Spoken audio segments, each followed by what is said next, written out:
नमस्कार, आप देख रहे हैं एसबीटी लोकल न्यूज। पेश है 31 जनवरी बुधवार शाम 4:15 श्रीगंगानगर हनुमानगढ़ जिले की बड़ी खबरें। इस न्यूज बुलेटिन के प्रायोजक हैं विनी केक एंड मोर। श्रीगंगानगर क्षेत्र में लोकसभा या विधानसभा चुनाव के दौरान ब्यूरोक्रेट की सियासत में एंट्री को लेकर हर बार चर्चा होती है, क्योंकि सियासत में रुचि रखने वाले अधिकारी चुनाव के समय अपनी भागदौड़ शुरू कर देते हैं। इस कारण वे खबरों की सुर्खियों में आ जाते हैं। कई अधिकारी तो ऐसे हैं जो अपने पद पर रहते हुए लोक सेवक के रूप में जो जनहित के कार्य करते हैं, उनके सहारे टिकट का जुगाड़ करने के प्रयास करते हैं। हालांकि इस सेवा के बदले वे सरकार से मोटा वेतन और भत्ते आदि वसूल करते हैं।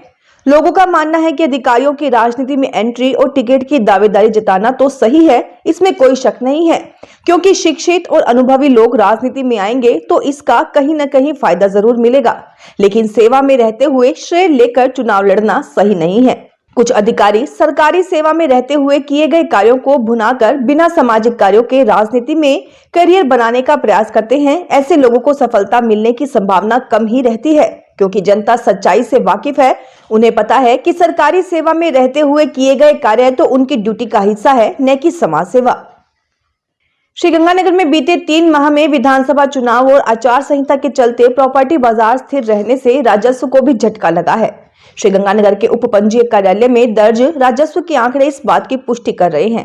प्रदेश में सत्ता पलट होने और नई सरकार की नई नीतियां आने की आशंकाओं के बीच प्रॉपर्टी बाजार ठहर सा गया है। ऐसे में बीते 3 माह में लोगों ने प्रॉपर्टी के प्रति उत्साह कम दिखाया। ऐसे में रजिस्ट्रियां भी कम हुई और सरकार को राजस्व का नुकसान झेलना पड़ा। उप रजिस्ट्रार कार्यालय से मिली जानकारी के अनुसार चालू वित्तीय वर्ष 2023-24 में कार्यालय को 82 करोड़ 60 लाख 12 हजार रुपए का राजस्व अर्जित करने का लक्ष्य प्राप्त हुआ था। इसके मुकाबले 1 अप्रैल 2023 से 31 दिसंबर 2023 तक प्रॉपर्टी के पंजीयन व अन्य स्रोत से 54 करोड़ 70 लाख 99 हजार रुपए का राजस्व मिला है। श्रीगंगानगर इलाके में बहुतायत से मिल रही गाजर रिटेल दुकानदारों को अच्छा लाभ दे रही है। गाजर मंडी में 4 से 5 रुपए प्रति किलो में बिकने वाली गाजर की इन दिनों खूब डिमांड है।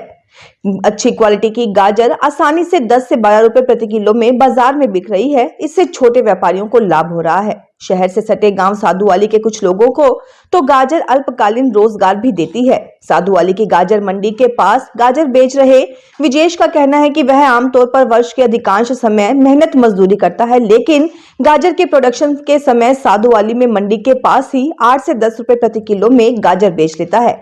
ऐसे में इन 2 महीनों में उसे अपेक्षाकृत कम मेहनत करनी पड़ती है। श्रीगंगानगर में रेगुलेशन उप समिति की बैठक बुधवार को सिंचाई विभाग के विश्राम गृह स्थित सभा कक्ष में हुई। इस मौके पर सबसे पहले सदस्यों को नहरों का वरीयता क्रम और रनिंग दिनों का चार्ट वितरित किया गया। बैठक में निर्णय लिया गया कि गंग नहर की सभी नहरें वरीयता और पानी की उपलब्धता के अनुसार चलाई जाएंगी। बैठक में विभाग की ओर से XEN बलविंद्र कुमार, AEN अजीत कुमार और JEN मनोज कुमार आदि मौजूद रहे। जल संसाधन विभाग के SE धीरज चावला व गंग नहर के प्रोजेक्ट चेयरमैन हरविंदर सिंह गिल मुख्यालय से बाहर होने के कारण बैठक में नहीं पहुंच पाए। रायसीनगर में पंचायत समिति की साधारण सभा की बैठक बुधवार को सभा हॉल में संपन्न हुई। राज्य में नई सरकार बनने के बाद यह पहली बैठक थी। बैठक में महिला जनप्रतिनिधियों ने जलदाय विभाग के अधिकारियों को जमकर लताड़ा। कई अधिकारियों पर भ्रष्टाचार के गंभीर आरोप लगाए गए। पंचायत समिति प्रधान सुनीता गुदारा की उपस्थिति में शुरू हुई बैठक में पंचायत समिति विकास अधिकारी दलजीत हुंदल, चिकित्सा विभाग और विद्युत निगम के अधिकारी उपस्थित रहे। बैठक में जनप्रतिनिधियों ने जलदाय विभाग के अधिकारियों से गर्मी का मौसम को देखते हुए जल्द से जल्द पेयजल समस्या का निस्तारण करने की मांग की। बैठक में जिला परिषद डायरेक्टर बंता ने ठेकेदारों की मनमानी पर अंकुश लगाने की मांग रखी। श्रीगंगानगर में प्रधानमंत्री विश्वकर्मा योजना को लेकर गठित जिला स्तरीय मॉनिटरिंग कमेटी की बैठक जिला कलेक्टर अर्शदीप की अध्यक्षता में कलेक्ट्रेट सभागार में हुई। बैठक में इस योजना के तहत लाभ प्राप्त करने के लिए ऑनलाइन प्राप्त आवेदकों पर चर्चा की गई। बैठक में कामगार, दर्जी, राजमिस्त्री, सुथार, बढ़ई, नाई, हथौड़ा और औजार निर्माता, कुम्हार, धोबी, सुनार, ताला साज, मालाकार, चर्मकार, मूर्तिकार, टोकरी, चटाई निर्माता, लोहार, हथियार निर्माता, नाव निर्माता, खिलौना निर्माता व किशनेट निर्माता के कुल 2011 आवेदनों पर चर्चा की गई। श्रीगंगानगर जिला उद्योग केंद्र की विवाद एवं शिकायत निवारण तंत्र व CSR को लेकर एक बैठक जिला कलेक्टर अर्शदीप की अध्यक्षता में कलेक्ट्रेट सभागार में आयोजित की गई। जिला उद्योग केंद्र महाप्रबंधक आकाशदीप ने बताया कि बैठक में DRM से संबंधित प्रकरणों पर चर्चा की गई। इसके अलावा आयोजित दूसरी बैठक में सीएसआर को लेकर लेआउट प्लान स्वीकृत करने पर चर्चा की गई। बैठक में औद्योगिक इकाइयों से लेआउट प्लान को लेकर प्रस्ताव भी मांगे गए हैं। कांग्रेस प्रदेशाध्यक्ष गोविंद सिंह डोटासरा, प्रदेश प्रभारी सुखजिंदर सिंह रंधावा और विधानसभा में प्रतिपक्ष के नेता टीकाराम जूली बुधवार देर शाम श्रीगंगानगर पहुंचेंगे। वे गुरुवार को शहर के रंगोली रिसोर्ट में होने वाले कांग्रेस की बैठक में भाग लेंगे। इसमें लोकसभा चुनाव की तैयारियों पर मंथन किया जाएगा। श्रीकरणपुर विधानसभा चुनाव के बाद डोटासरा की यह श्रीगंगानगर की पहली यात्रा है। उनके साथ प्रदेश प्रभारी रंधावा और जूली के आने से कांग्रेस कार्यकर्ताओं में उत्साह है। कार्यक्रम स्थल रंगोली रिसोर्ट में तैयारियां जोरों पर है। मंच के एक तरफ पार्टी के वरिष्ठ नेताओं के बैठने का प्रबंध किया गया है। इसके अलावा बड़ी संख्या में पार्टी कार्यकर्ता भी आमंत्रित किए गए हैं। लोकसभा चुनाव में पार्टी की रणनीति पर विचार किया जाएगा। सूरतगढ़ शहर से निकलने वाले राष्ट्रीय राजमार्ग संख्या 62 पर प्रशासन की लापरवाही से जगह जगह गड्ढे हो गए हैं। राजमार्ग के दोनों तरफ बसी कॉलोनियों से निकलने वाला पानी नाले में नहीं बहकर सड़क पर जमा हो रहा है। हालांकि पानी की निकासी के लिए दोनों साइडों में बड़े नाले बने हुए हैं, लेकिन ये जाम होने की वजह से पानी की निकासी नहीं हो पा रही है। कई स्थानों पर तो पानी के कारण सड़क और नाले का लेवल बराबर होने से दुर्घटना की आशंका बनी हुई है। इसके अलावा छोटे वाहन चालकों और राहगीरों को भी आवागमन में दिक्कतों का सामना करना पड़ रहा है। सूरतगढ़ में रेलवे की ओर से अमृत योजना के तहत निर्माण कार्यों के मुख्य गेट के चौक को ऊंचा करवा देने से बरसात का पानी बाजार की ओर आने का खतरा पैदा हो गया है। इस मुद्दे को लेकर पार्षद मदन ओझा के नेतृत्व में दुकानदारों का शिष्टमंडल उपखंड अधिकारी से मिला। ओझा के अनुसार चौक का फर्श ऊंचा हो जाने से स्टेशन के पानी का निकास बाजार की ओर हो गया है। भारी बरसात होने की स्थिति में रेलवे स्टेशन का पानी दुकानों में घुस जाएगा। उन्होंने पानी निकासी रेलवे परिसर के अंदर ही रखने की मांग की है। शिष्टमंडल में लक्ष्मण शर्मा, एडवोकेट राम प्रताप तिवारी, किशन सिडाना व हुसैन मोहम्मद आदि शामिल थे। रायसी नगर के राजकीय उच्च माध्यमिक विद्यालय 22 PS की कक्षा 9 की छात्राओं को निःशुल्क साइकिल वितरण कार्यक्रम हुआ। सरपंच मिट्टू सिंह ने बच्चियों को साइकिल वितरित की। इस मौके पर प्रधानाचार्य शीनम गर्ग, समस्त शाला स्टाफ एवं SDMC सदस्य उपस्थित रहे। इस अवसर पर 14 बच्चियों को साइकिल दी गई। श्रीगंगानगर विधायक जयदीप बिहानी ने अपने चुनाव भाषणों में नशा मुक्त गंगानगर, भय मुक्त गंगानगर और स्वच्छ गंगानगर का जो संकल्प लिया था, उस राह पर आगे बढ़ते दिखाई दे रहे हैं। हालांकि विधानसभा चुनाव को संपन्न हुए अभी थोड़ा समय ही हुआ है। इसमें भी ज्यादातर समय श्रीकरणपुर विधानसभा व नगर परिषद चुनाव के चलते आचार संहिता लगी रही। इसके बावजूद विधायक बिहानी चुनाव में किए वादे के अनुरूप काम कर रहे हैं। विधायक बिहानी ने आमजन की समस्याओं के निराकरण करने की शुरुआत जिला अस्पताल से की।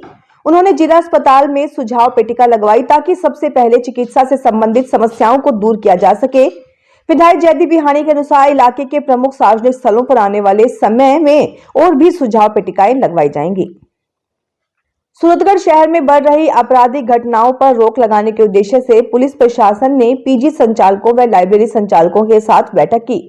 सूरतगढ़ शिक्षा के क्षेत्र में हब बन जाने से यहां राजस्थान के साथ साथ पंजाब व हरियाणा के छात्र छात्राएं भी बड़ी संख्या में आने लगे हैं। विद्यार्थियों की आड़ में कई समाज कंटक भी डेरा जमा लेते हैं। इससे सूरतगढ़ में अपराध का ग्राफ भी बढ़ने लगा है। नशाखोरी, लड़ाई झगड़े व चोरियों की वारदातों ने कस्बा वासियों का अमन चैन खत्म कर दिया है। ऐसे में पुलिस ने अपराध पर नियंत्रण लगाने के लिए यह बैठक करने का निर्णय किया। बैठक में भाटिया आश्रम के संचालक प्रवीण भाटिया सहित लगभग सभी इंस्टीट्यूट के संचालक, PG व लाइब्रेरी संचालक शामिल हुए। बैठक में थाना प्रभारी कृष्णचंद बलवदा ने कहा कि देखा जा रहा है कि हॉस्टल, PG व कैफे समाज कंटकों की शरण थली बने हुए हैं, जिससे शहर का वातावरण दूषित होने के साथ अपराध बढ़ रहे हैं। श्रीगंगानगर के मांझूवास नरसिंहपुरा के राजकीय उच्च माध्यमिक विद्यालय व महात्मा गांधी अंग्रेजी माध्यम विद्यालय का वार्षिकोत्सव धूमधाम से मनाया गया। इस अवसर पर दलित उत्थान मंच की लोकसभा अध्यक्ष व गणेशगढ़ के वार्ड 3 डेरे वाले महंत सुनीता माई मंगला मुखी के नेतृत्व में मुस्कान माई, सोनी माई, सोमिया माई, कामिनी माई ने राजकीय उच्च माध्यमिक विद्यालय नरसिंहपुरा मांझूवास में बच्चों को पाठ्य सामग्री बांटी व स्कूल को सहयोग राशि भी दी। महंत सुनीता माई ने नरसिंहपुरा मांझूवास स्थित महात्मा गांधी अंग्रेजी माध्यम विद्यालय का वार्षिकोत्सव में स्कूल का सहयोग राशि प्रदान की।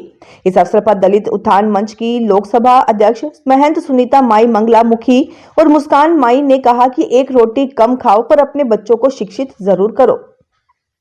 सरकारी स्कूलों में कक्षा 11वीं व 12वीं की कक्षा में पढ़ाई करने वाले विद्यार्थियों को अब बोर्ड की परीक्षा से पहले ही हिंदी विषय के व्याख्याता मिलने से बड़ी राहत मिलेगी। माध्यमिक शिक्षा निदेशालय ने व्याख्याता भर्ती परीक्षा 2022 में चयनित हिंदी विषय के 1199 व्याख्याता के पद स्थान आदेश जारी कर दिए हैं। नवचयनित व्याख्याताओं को 17 फरवरी तक स्कूलों में कार्य ग्रहण करना होगा। इसमें श्रीगंगानगर व अनूपगढ़ जिले के काफी अभ्यर्थी शामिल हैं। उल्लेखनीय कि हिंदी विषय में चयनित 1408 अभ्यर्थियों की नियुक्ति के लिए शिक्षा निदेशालय ने 2 से 5 जनवरी 2024 के बीच काउंसलिंग की गई थी। इस दौरान स्कूलों में रिक्त पद आवंटित किए गए थे, लेकिन निदेशालय ने इनके पदस्थापन आदेश में करीब 25 दिन लगा दिए। फिलहाल इस बुलेटिन में इतना ही। फिर हाजिर होंगे और बड़ी खबरों के साथ।